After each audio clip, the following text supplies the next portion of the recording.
Before the historical ink solidifies on the modern geopolitical landscape of 2026, a fundamental truth must be established regarding the detention of Nicolás Maduro in a Brooklyn holding facility.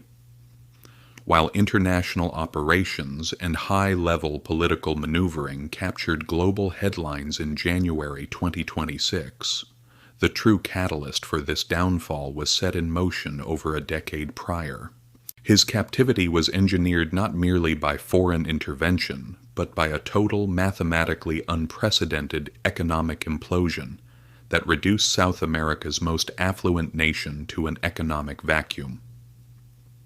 Venezuela sat atop the largest proven oil reserves on Earth, roughly 300 billion barrels of liquid wealth, surpassing the resource capacity of Saudi Arabia and the United States combined. This immense geological advantage, paired with fertile agricultural terrain and an educated populace, should have guaranteed generational prosperity.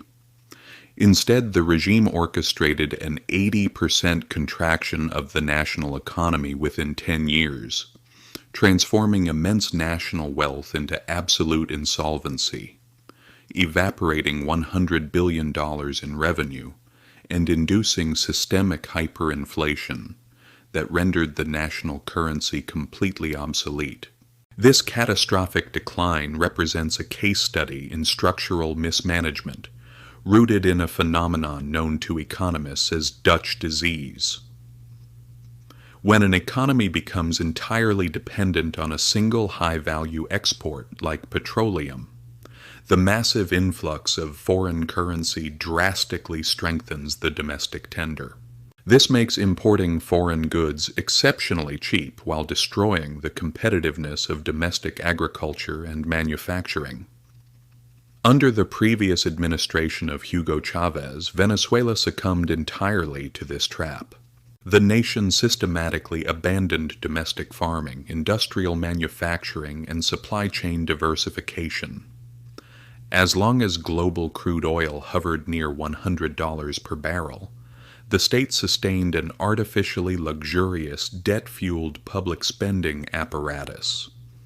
However, this fragile structure depended on an industry that was already being hollowed out from within.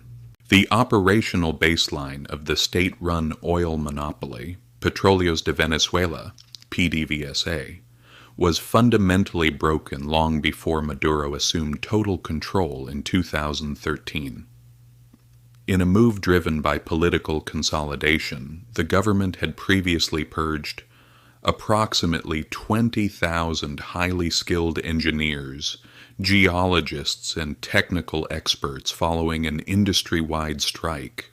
They were replaced by political loyalists who prioritized ideological conformity over subterranean pipeline maintenance and infrastructure investment. When Maduro took office, the country's oil production infrastructure was actively decaying, rather than reinvesting capital to refurbish deteriorating offshore rigs and leaking pipelines.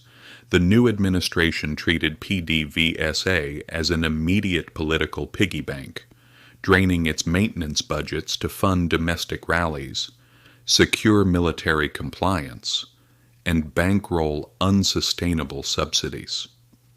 Consequently, daily oil production plummeted from nearly 3 million barrels to a low point of fewer than 340,000 barrels during the 2020 global slowdown, permanently breaking the country's primary economic engine. When crude revenues collapsed, the regime refused to implement structural fiscal reforms or curb state expenditure.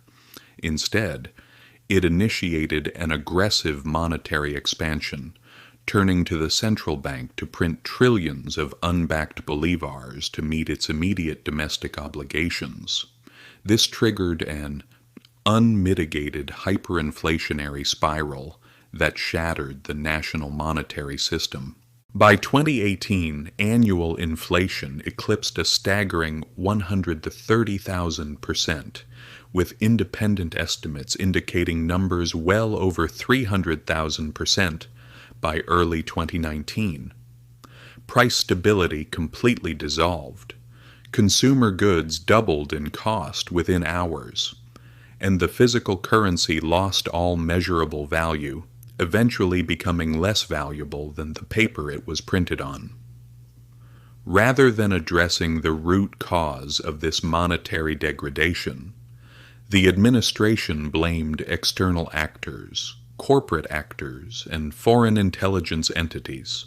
The regime deployed military units to arbitrarily enforce price ceilings on private retail merchants, a desperate measure that immediately bankrupted local businesses, cleared supermarket shelves, and replaced a functioning market economy with severe, widespread scarcity. This systemic destruction of the currency quickly devolved from a financial crisis into an acute humanitarian emergency. By 2016, severe food shortages dominated daily life, giving rise to the grim colloquial phrase, the Maduro diet, as the vast majority of the population experienced involuntary, drastic weight loss due to skipping meals. The state capitalized on this synthetic scarcity by introducing local subsidized food distribution boxes, transforming basic nutrition into a powerful mechanism of political coercion. Access to food was directly tied to party loyalty.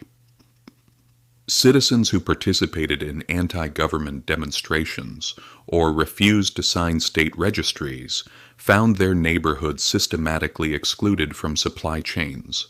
Simultaneously, elite political insiders weaponized this import mechanism to enrich themselves, purchasing low-grade, nutritionally deficient food products from abroad at massive markups, billing the state treasury millions, and pocketing the difference while domestic child malnutrition rates reached unprecedented heights. Faced with an unlivable domestic landscape, the Venezuelan populace began migrating en masse. Since 2014, an estimated 7.7 million citizens, roughly a quarter of the entire population, fled across international borders. This exodus represents the largest displacement crisis in the modern history of the Western Hemisphere, occurring entirely in the absence of a conventional military conflict or foreign invasion. This mass departure resulted in a catastrophic brain drain, stripping the nation of the essential human capital required to maintain basic civilization. Doctors, educators, specialized engineers, and utility technicians left the country in waves. By 2019, the physical infrastructure of the nation reached its absolute breaking point.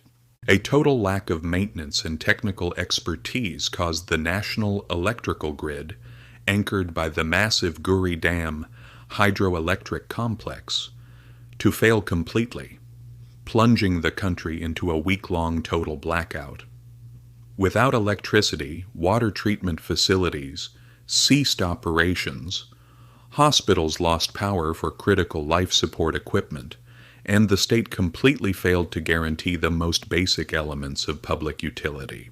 To prevent an absolute collapse of its inner circle during this period of profound isolation, the regime engineered a dual-tier economy by quietly permitting informal dollarization. The domestic market split into a desperate lower tier consisting of citizens earning worthless local currency, and a hyper-exclusive upper tier of state elites and black market operators utilizing foreign currency in luxury specialty stores. To generate the actual hard cash required to maintain military compliance, the administration bypassed traditional financial systems entirely by establishing the Orinoco Mining Arc.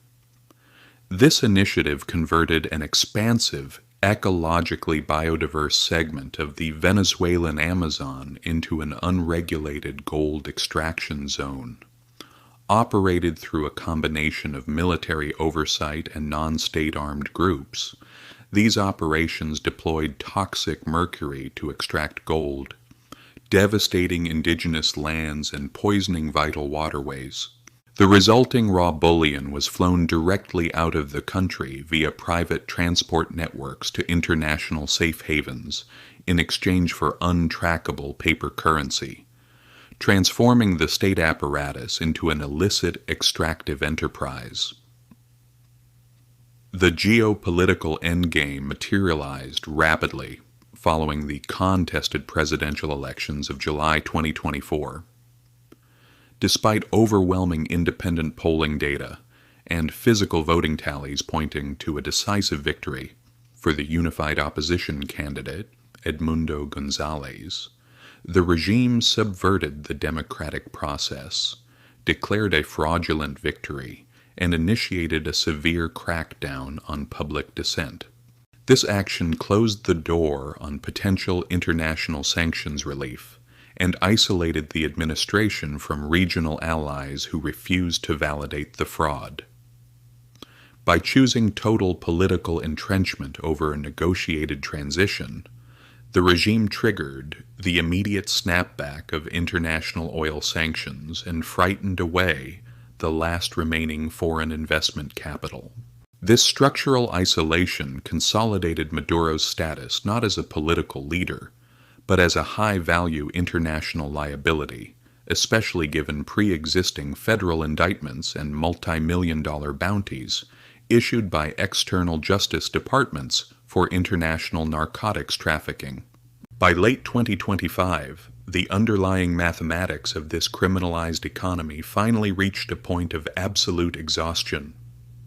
As aggressive maritime patrols squeezed illicit trafficking routes and gold revenue diminished, the administration's cash reserves dissolved, causing critical loyalty payments to high-ranking military commanders to bounce or arrive late.